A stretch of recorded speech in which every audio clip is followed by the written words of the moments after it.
Hey guys, it's me again, Eric here at Mountaintop 9. And tonight, I want to talk to you about a movie called Murderlust, made in 1986 and directed by Donald M. Jones.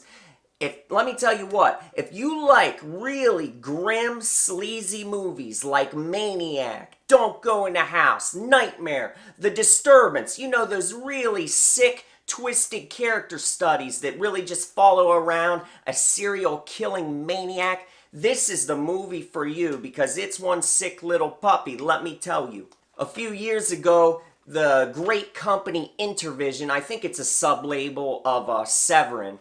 I really think it is. Correct me if I'm wrong, but I think Intervision is related to Severin. And this is a good DVD to get. Definitely pick it up if you don't have it. I really like the cover on this one, even though I like the Prism VHS cover much better. That cover is really fucking sordid and sick. If you've ever seen the Prism VHS release of this one. I mean, this cover is nothing to scoff at either. It's pretty twisted looking. But the Prism VHS fucking blows it away.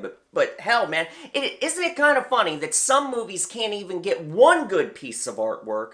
But then you got a movie like Murderlust, and here it has two cool pieces of art to accompany the film. So, yeah, man, one thing I always say, I often point out in reviews that it really helps sell a horror film if you have a great piece of lurid artwork to get your point across, to let the audience know what your movie is all about. And Murderlust certainly does that with its pieces of artwork. So anyway, what's this movie about? Well, the lead character is a guy named Steve, and he's played by an actor named Eli Rich.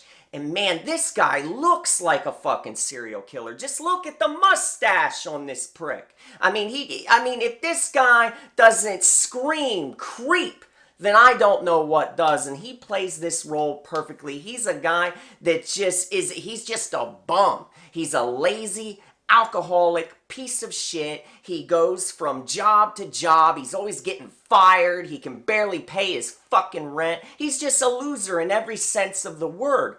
And the one thing that he does, though, that makes him stand out from the rest of the losers and bums in the world is he's also a fucking maniac. And anyway, Steve lives in a really run-down apartment. He can barely pay his rent, as I already said, and he drives around, though, in a van, and, he just does that classic thing you see in lots of these types of horror films. He'll pull over to the side of the road, and he'll see a girl he likes, and he'll tell her, hey, I'll give you $100 if you go for a ride with me, and he'll use different lines on him. And the first girl that he fucking kills, he gives her $100 or something like that. He says, get in my van and let's go out someplace, out of the way where people can't see us, and you can give me a nice fucking blowjob. That's what he tells her.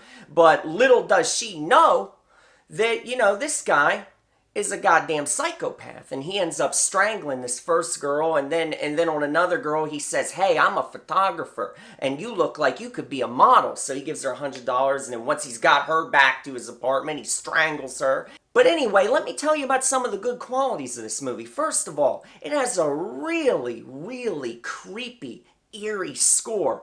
The music score to this movie sounds like it was done on a really cheap keyboard, and you get a lot of discordant notes where sometimes it sounds like a damn kid is playing the keyboard because the notes seem to follow no discernible reason. They don't seem to fit with each other, but somehow it all comes together and it works. It's like this really grim cacophony, the way it comes across, and it really gets under your skin, gives you goosebumps, and sometimes it sounds really grand and operatic, and I really got to give the composer credit. Whoever did this score, I think it's the writer and producer, James Lane, who did the score. He did a damn fine job because it really goes with the subject matter really well. This is a type of movie where a really low-down, cheaply recorded, Casio keyboard score really fits in a way that if you had some grand orchestra, something real bombastic like that, that would have been too much. It would have been too over the top. I gotta tell you, the aerial shots, the scenes in this movie when Steve is driving his van out into the desert to dispose of the corpses, the way the music plays along with those aerial shots, it really sucks you in to the melodrama of the film. It just really gives you this creepy, uneasy feeling in your heart as you view it. So that's the thing about Murderlust. It really captures that essence that those kind of movies do, you know, Maniac, The Disturbance, Nightmares, so on and so forth. This movie fits in nicely with those, I gotta tell you. But anyway, yeah, if you've never seen Murderlust, check out this movie. You gotta see the lead actor in this, Eli Rich. He's really good.